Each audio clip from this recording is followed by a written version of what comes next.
뿅! 어서오세요.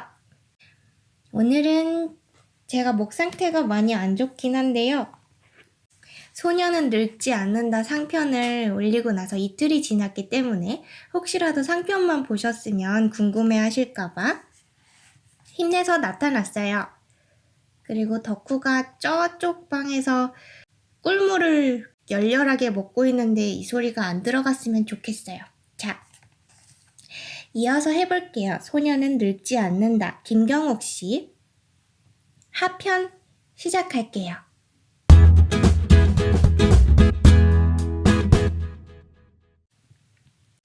매일 새벽 소년을 깨운 것은 추위 아니면 늑대 울음이었다.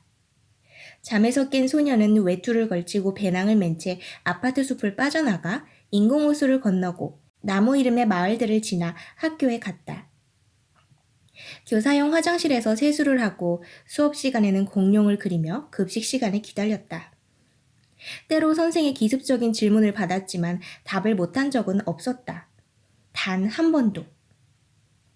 수업 내용 중 새로운 것은 없었다. 눈 위에 쌓이는 눈처럼 익숙하고 또 익숙했다. 공룡이 얼어 죽었다는 짝의 말이 걸렸지만 급식을 받으면 잊어버렸다. 공룡 그림에 흥미를 잃은 짝은 호루라기에만 눈독을 들였다. 이틀치 옥수수빵을 제안했지만 거절했다. 다음 날엔 사흘치를 주겠다고 했다. 짝이 내건 옥수수빵의 개수는 하루에 하나씩 늘었다. 언제까지 버틸 수 있을지 장담할 수 없었다. 슬기는 감감무소식이었다. 몇 번 편지를 쓰긴 했지만 붙이진 못했다. 우표 살 돈이 없었다. 우표를 얻기 위해 낯선 사내의 궁둥이를 핥는 꿈을 꾸기도 했다. 방과 후에는 지체 없이 집으로 향했다.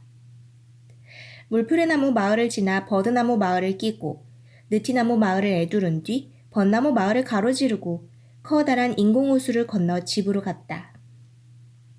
얼어붙은 호수를 건널 때마다 방학이 성큼성큼 다가왔다.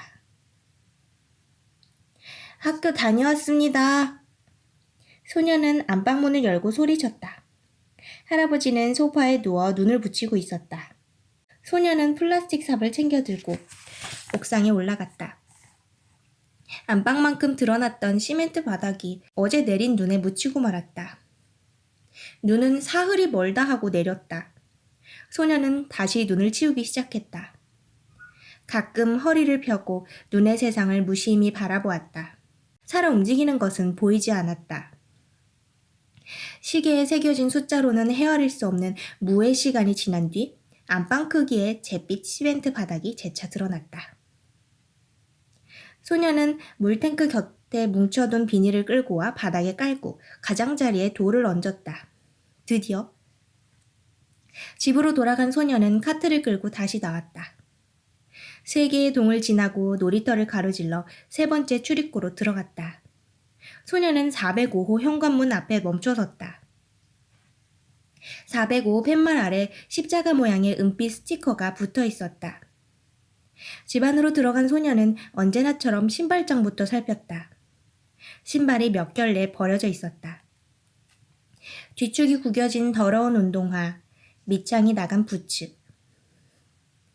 끝이 뾰족하고 굽이 높은 구두를 발견한 소년의 눈이 커졌다. 구두는 낡았지만 굽은 멀쩡했다.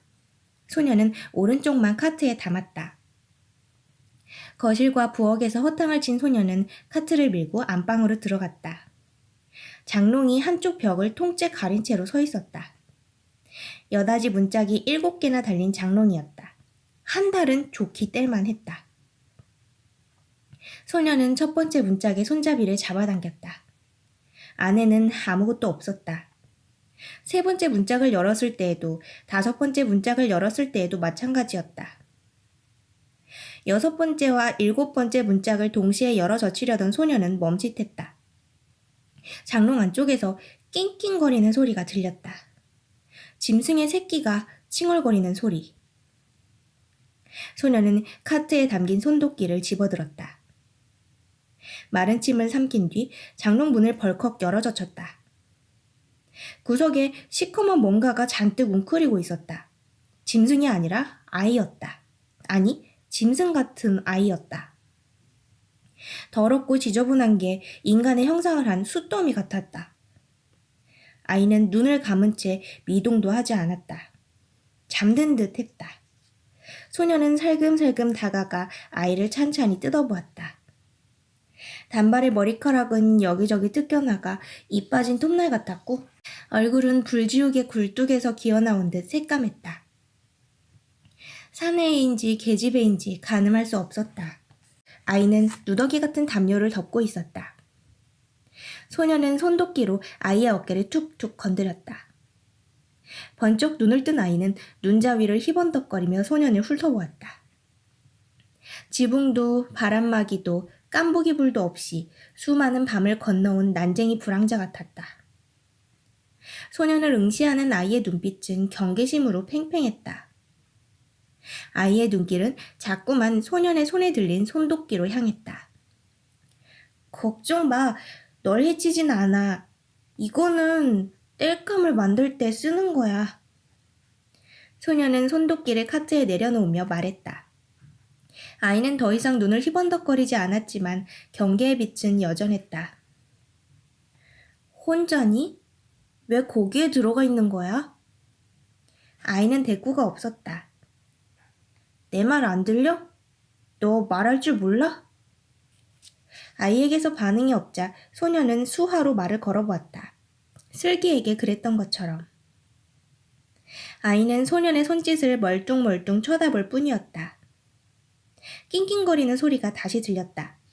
아이가 누더기 같은 담요를 걷자 어린 짐승이 머리를 내밀었다.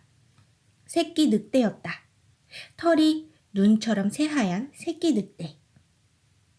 늑대가 털을 곤두세우며 으르렁거렸다. 소녀는 흠칫 물러서다 카트에 부딪히며 풀썩 주저앉았다. 아이는 누리끼리한 이를 드러내며 소리 없이 웃었다. 아이가 목덜미를 긁어주자 늑대는 잠잠해졌다. 아이는 늑대를 품에 안고 누더기 담요를 망토처럼 걸친 채 장롱에서 빠져나왔다. 소년의 카트와 소년의 손도끼를 신기하다는 듯 쳐다보며. 소년이 문짝을 뜯어 잘게 쪼개는 동안에도 아이는 쭈그려 앉은 채 잠자코 소년의 행동만 주시했다. 소년이 도끼질을 쉴 때마다 말을 걸어보았지만 아이는 번번이 침묵했다. 벙어리에 귀머거린지도 몰랐다. 새끼 늑대는 아이가 제 어미라도 되는 양 품에 안겨 내내 온순했다. 장작 묶음으로 카트를 가득 채운 소년이 밖으로 나오자 아이도 뒤를 따랐다. 따라오지 마! 소년이 돌아보며 소리치자 아이는 걸음을 멈췄다. 하지만 미끄럼틀 밑에서 돌아보았을 때도 아파트 출입구에서 돌아보았을 때도 아이는 지척에 얼어붙은 듯 서 있었다. 할아버지와 했던 무궁화 꽃이 피었습니다 놀이 같았다. 따라오지 말랬잖아! 소년이 다시 소리쳤다. 이번에도 아이는 고개를 떨어뜨릴 뿐 대꾸가 없었다. 대신 아이의 품에 안긴 늑대가 고개를 쳐들고 으르렁거렸다. 소년이 집 앞에 다다랐을 때도 아이는 졸졸 따라왔다. 소년이 노려보자 아이는 다시 고개를 떨어뜨렸다. 바닥에 떨어진 뭔가를 찾는 것처럼. 추추 같다. 소년은 현관으로 들어온 뒤 문을 쾅 닫았다. 문 밖에서 늑대가 캉캉 짖어댔다. 소년은 한쪽 굽을 잃은 낡은 구두 한 켤레를 신발장에서 꺼냈다. 엄마의 구두였다. 기억 속에서도 가물가물한 엄마의 유일한 흔적. 엄마는 사진 한 장 남기지 않았다. 소년은 엄마의 얼굴도 목소리도 기억하지 못했다. 엄마에 관해 아는 것은 발 크기뿐이었다. 소년은 카트에 담아온 구두에서 굽을 떼어내 엄마의 구두에 대보았다. 모양이 딱 떨어지지는 않았지만 높이는 엇비슷했다. 소년은 깔창을 뜯어내고 잡못을 박아 굽을 새로 달았다. 깔창을 접착제로 다시 붙인 뒤 입김을 불어가며 구두를 정성껏 닦았다. 검정 가죽이 반질반질해질 때까지. 손질을 끝낸 구두를 종이상자에 담아 신발장에 넣어두었다. 얼굴도 목소리도 모르지만 엄마를 알아보는 방법이 없진 않았다. 구두를 신겨보면 될 일이었다. 진짜 엄마라면 발에 꼭 맞을 테니까. 소녀는 난로에 불을 지피고 냄비에 물을 데워 학교에서 남겨온 옥수수빵을 적셔 먹었다. 어디선가 늑대 울음이 날아왔다. 소녀는 빵을 씹다 말고 귀를 쫑긋 세웠다. 늑대 울음은 문 앞에서 들려왔다. 소녀는 자리에서 일어나 걸쇠를 채운 채 현관문을 빠끔히 열어보았다. 아이가 쭈그려 앉아 이를 딱딱거리며 떨고 있었다. 소녀는 걸쇠를 풀고 문을 열었다. 아이는 난로 곁에 바짝 붙어 앉아서도 바들바들 떨었다. 소녀는 장작을 더 올렸다. 아이의 품에 안긴 늑대는 불꽃을 노려보며 으르렁거렸다.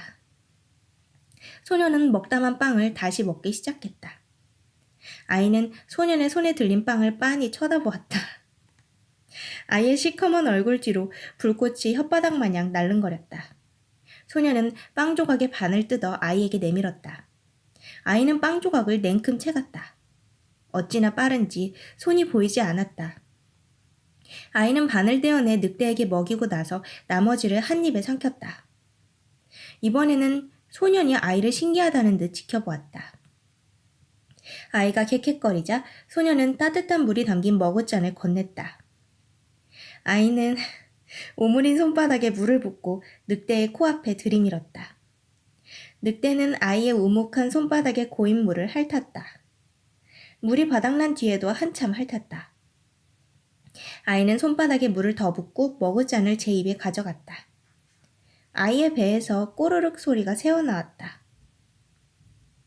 그 조그만 손에 물이 얼마나 담길까요? 소녀는 감자 2알을 난로불에 구워 한 개는 아이에게 주었다. 이번에도 아이는 늑대에게 먹이고 나서야 제 몫을 챙겼다. 소녀는 여전히 신기하다는 듯 아이를 바라보았다. 멀리서 늑대 울음이 들리면 새끼 늑대는 움찔거렸고 그때마다 아이는 늑대의 머리며 귀며 목덜미를 긁어주었다. 이 새끼 늑대는 늑대인데도 무서워하나 봐요. 소녀는 무릎걸음으로 소파 쪽으로 가 담요를 축혀 올리며 말했다. 할아버지, 안녕히 주무세요. 잠을 청하려 바닥에 누운 소녀는 바지 지퍼를 내리는 손길에 눈을 떴다. 아이가 지퍼 사이로 손을 넣어 소년의 성기를 주물럭거리더니 입을 들이댔다. 무슨 짓이야? 소녀는 아이를 밀어내며 소리쳤다. 아이는 영문을 모르겠다는 표정으로 소년을 쳐다보았다. 한 번 더 이러면 쫓아낼 테야. 소녀는 손짓으로 경고했지만 아이는 눈만 껌뻑거릴 뿐이었다. 발목을 조여오는 한기에 눈을 뜬 소녀는 난로에 장작을 더 얹은 뒤 소파 쪽을 돌아보았다. 할아버지는 소파에 누워 자고 있었다. 아이와 늑대는 보이지 않았다. 집안 구석구석을 살펴보았지만 흔적도 없었다. 소녀는 싱크대 아래에 넣어둔 사과 박스를 확인했다. 32개. 감자는 그대로였다. 소녀는 외투를 걸치고 스키용 마스크와 고글을 착용한 뒤 배낭을 메고 현관문 앞에 섰다. 못 보던 신발이 놓여 있었다. 때 전 작은 부츠. 소녀는 안방으로 돌아가 장롱문을 열어보았다. 아이가 누더기 담요를 덮고 구석에 쭈그린 채 졸고 있었다. 늑대를 꼭 품고서. 학교에 도착하자마자 소녀는 교사용 화장실에 들어가 세수를 하고 속옷을 빨고 물통 가득 물을 담았다. 담배꽁초는 찾지 못했다. 수업 시간에는 공룡을 그렸다. 이제 호루라기에 값어치는 옥수수빵 9개로 뛰었다. 흔들리는 마음을 다잡기 위해 소녀는 이를 악물었다. 버틸 때까지 버티기로 했다. 내일이면 10개를 뛸 것이었지만 장담할 수는 없었다. 급식으로 나온 옥수수빵을 3분의 1만 먹고 배낭에 넣었다. 급식 시간이 끝날 때쯤 밖이 캄캄해지더니 눈보라가 휘몰아쳤다. 눈발이 소용돌이치며 흩날렸고 바람이 창을 흔들며 울부짖었다. 울음을 터뜨리는 애도 있었다. 마지막 수업 때까지도 눈보라는 잦아들지 않았다. 학부모들이 다투어 학교로 몰려들었다. 겁에 질린 부모들이 더 겁에 질린 아이들을 창백하게 무너져 내리는 검은 허방 너머로 데려갔다. 소녀는 등굣대와 마찬가지로 털모자를 쓰고 스키용 고글과 마스크를 착용한 뒤 손잡이를 떼어낸 배드민턴 라켓을 신발 바닥에 고정시켰다. 등굣길과 다른 것도 있었다. 과학실에서 슬쩍 한 꼬마 전구에 고무줄을 달아 머리에 둘렀다. 소녀는 꼬마 전구의 불빛에 의지한 채 눈보라의 어둠을 더듬더듬 헤쳐나갔다. 물풀의나무 마을을 지나 버드나무 마을을 끼고 느티나무 마을을 내두른 뒤 벚나무 마을을 가로지르고 커다란 인공호수를 건너면 집이었다. 세상을 무너뜨릴 것 같은 눈보라도 한치 앞에 시야마저 집어삼킨 암흑도 두렵지 않았다. 다만 옥상에 깔아놓은 비닐이 날아갈까 겁났다. 눈보라가 내일 아침까지 계속돼서 휴교령이 내려질까 걱정이었다. 바람이 거세 몸이 날아갈 것 같았다. 소녀는 돌멩이가 보일 때마다 배낭에 담았다. 날아갈까봐. 어디선가 사이렌 소리가 들려왔다. 소년이 아이를 발견한 것은 느티나무 마을 어귀에 당도했을 때였다. 눈보라는 한풀 꺾여 몸을 웅크리지 않고도 걸을 수 있었다. 아이는 아파트 단지 담벼락 밑에 쭈그린 채 누더기 담요를 뒤집어 쓰고 있었다. 늑대 울음이 아니었다면 쓰레기 더미인 줄 알고 지나칠 뻔했다. 여기서 뭐 하는 거야? 왜 여기까지 나온 거야? 소년이 수화로 물었지만 아이는 손가락만 빨았다. 아이는 퀭한 눈길로 눈이 채 덮지 못한 소년의 발자국을 노려보았다. 소년은 배낭에서 옥수수빵 조각을 꺼내 아이에게 건넸다.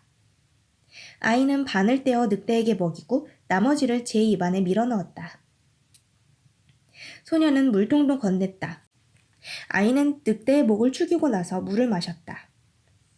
아이는 물통을 돌려준 뒤 소년의 바지 지퍼를 내렸다.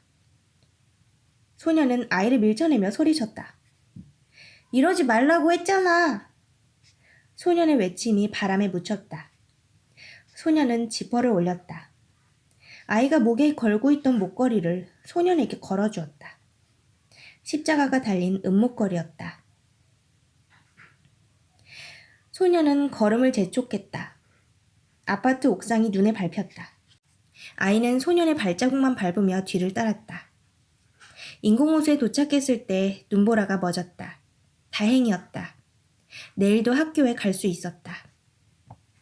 얼어붙은 호수 한복판에서 소년은 문득 뒤를 돌아보았다.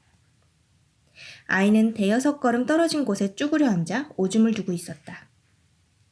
소년은 헛기침을 하며 황망히 고개를 돌렸다. 아이가 따라붙을 때까지 기다렸다가 다시 걷기 시작했다. 학교 다녀왔습니다. 소년은 현관문을 열며 소리쳤다. 안방에서는 대꾸가 없었다. 할아버지는 소파에 누워 눈을 붙이고 있을 터였다. 소년은 플라스틱 삽을 들고 옥상으로 올라갔다. 아이는 늑대를 품에 안은 채 소년을 졸졸 따라왔다. 옥상에는 눈이 수북이 쌓여 있었다. 안방 크기만큼의 바닥도, 바닥에 깐 비닐도, 비닐 위에 올려놓은 돌도 보이지 않았다. 소년은 비닐을 깔아둔 자리에 쌓인 눈을 파냈다. 비닐은 그대로였다. 소년은 다시 눈을 치우기 시작했다. 노래도 흥얼거렸다. 곰 3마리가 한 집에 있어. 춥고 어두워 더는 팔을 놀리지 못할 때까지 눈을 치웠다. 바닥이 드러난 자리에 비닐을 펼쳐 깔고 돌을 올렸다. 아이는 비닐 가장자리에 제 키만큼의 눈사람을 만들어 놓았다. 소년은 눈사람이 처음이었다. 눈은 치우거나 피하거나 녹여야 할 무엇이었다. 소년은 눈사람의 얼굴에 검은 돌멩이 2개를 나란히 박아 넣었다. 담배꽁초도 입술깨에 꽂았다. 아이가 박수를 쳤다. 지척의 어둠에서 늑대 울음이 날아들었다. 집으로 돌아갈 시간이었다. 아이는 자꾸만 눈사람 쪽을 돌아보았다. 소년도 뒤를 돌아보았다. 눈사람의 눈동자가 어둠에 묻혀 보이지 않았다. 소년은 눈사람에게 돌아갔다. 꼬마 전구를 눈사람의 머리에 끼워주고 담배꽁초에 불도 붙여주었다. 아이가 박수를 쳤다.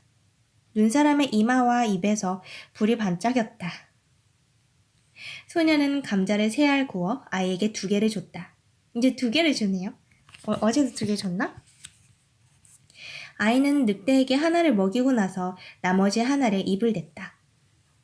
소녀는 감자 하나를 오래오래 먹었고 데운 물을 아이와 늑대와 나눠 마신 뒤 난로불에 장작을 듬뿍 올렸다. 안녕히 주무세요. 소녀는 소파에 누운 할아버지의 가슴께로 담요를 끌어올리며 말했다. 소녀는 난로가에 들어눕고 담요를 덮었다. 아저씨, 아이가 말했다. 아이는 벙어리가 아니었다. 소녀는 일어나 앉았다. 너 말할 줄 아는구나? 엄마가 낯선 사람하고는 말하지 말랬어요. 엄마는 어디 있니? 얼어 죽었어요. 아빠는? 아빠도. 근데 아저씨. 뭐? 아저씨는 왜 자꾸 해골한테 얘기해요? 아저씨가 아니라 오빠야. 왜 해골한테 얘기해요? 소녀는 아이를 물끄러미 바라보았다. 아이의 얼굴 위로 불꽃이 어른거렸다. 아이의 눈동자는 새까만 유리구슬 같았다. 소녀는 아이의 눈동자를 들여다보았다. 거기에 비쩍 마르고 떼꾸게 쩐 쭈글쭈글한 얼굴이 떼꾼한 눈을 깜빡이고 있었다. 늑대, 아니 낯선 사람을 만나면 불어라. 먹을 걸 준다고 꼬드겨도 절대 따라가면 안 된다. 소녀는 호루라기를 아이의 목에 걸어주며 말했다. 아저씨. 그만 자자. 아저씨, 아니 오빠는 새벽에 일어나 학교에 가야 된단다. 소녀는 담요를 머리 끝까지 뒤집어 쓰고 누웠다. 소녀는 눈을 질끈 감은 채 옥상을 지키고 있을 눈사람과 사과 박스에 담긴 감자의 개수와 다가올 방학을 생각했다. 눈사람 이마의 꼬마 전구는 하룻밤의 어둠을 견디지 못할 테고 감자의 개수는 하루를 한 알로 버텨도 방학을 나기엔 2개가 부족했다. 그리고 방학은 열흘 뒤였다. 하지만 지나간 48번의 방학에 그러했듯 48번. 얼어 죽지도 굶어 죽지도 늙지도 않을 것이다. 엄마가 돌아오기 전까지는. 눈이 녹고 꽃이 펴 엄마가 돌아오기 전까지는. 그때까지는 할아버지가 죽는 일도 없으리라. 할아버지가 죽으면 아파트를 지킬 수 없을 테고 아파트를 지키지 못하면 눈이 녹고 꽃이 펴 엄마가 돌아와도 말짱 도루묵일 테니. 방학을 무사히 나면 다시 학교에 갈 수 있겠지. 버려진 아파트 숲을 빠져나가 꽝꽝 얼어붙은 인공호수를 건너고 나무 이름의 단지들을 지나 등교할 것이다. 학교에 가서 따끈한 물에 세수도 하고 머리도 감고 담배꽁초도 줍고 공룡을 그리며 급식 시간을 손꼽아 기다릴 것이다. 공룡이 멸종한 진짜 이유를 알 것도 같았다. 혜성 때문도 추위 때문도 아니었다. 공룡에게는 학교가 없었던 것이다. 곁에서 새근거리는 소리가 들려왔다. 아이의 숨소리인지 늑대의 숨소리인지 알 수 없었다. 탁탁 불똥 튀는 소리도 들렸다. 이제 그것은 소년이 세상에서 2번째로 좋아하는 소리였다. 여기까지. 어때요? 되게 좋지 않았어요? 나름대로 예상 가능은 했지만 반전도 있었고 그리고 뭔가 마무리가 너무 따뜻해서 좋았어. 혼자서 애써 변해가는 현실을 인정하지 않으면서 과거에 계속 머물러서 생존만 하고 있었는데 이제 제일 좋아하는 소리는 따뜻한 장작불이 타는 소리가 아니라 마음이 따뜻한 생명체들이 숨쉬는 소리로 바뀌어버렸죠. 이게 바로 이 책에 있던 제가 처음에 후보로 올렸던 다른 3편의 작품을 제치고 갑자기 선정된 소설이에요. 오늘 어땠나요? 오늘 약간 짧으니까 조금의 소다를 덧붙일게요. 제가 요즘에 감기 때문에 상태가 좀 안 좋은데, 근데 그럼에도 불구하고 제가 매일 하루에 한두 시간씩 산속을 돌아다니거든요. 근데 최근에 미세먼지도 되게 심했잖아요. 그러다 보니까 상태가 너무 안 좋아가지고 어제랑 오늘은 녹음을 안 해야겠다라고 마음을 먹었어요. 그랬는데 아무래도 혹시라도 기다리실까봐, 혹시라도 뒷이야기 궁금하실까봐 제가 배를 열심히 채우고, 그리고 막 꿀물도 막 여러 번 타먹고 컨디션 조절을 최대로 해가지고 이렇게 나타났어요. 이제 막 슬슬 벚꽃 축제도 하고 그러던데, 저도 다음 주부터인가 4월 5일부터 시작하는 석촌호수 벚꽃 축제 가려고요. 뭐 별거 있겠냐마는 뭐 그냥 사람 인파에 좀 밀려 다닐 겸 그냥 뭐 놀러간 기분만 내러 한번 갔다 오죠 뭐. 그러면 우리 읽어주는 예니밍 반 여러분, 다음 시간에 흥미진진한 이야기로 만날게요. 안녕. 스슥.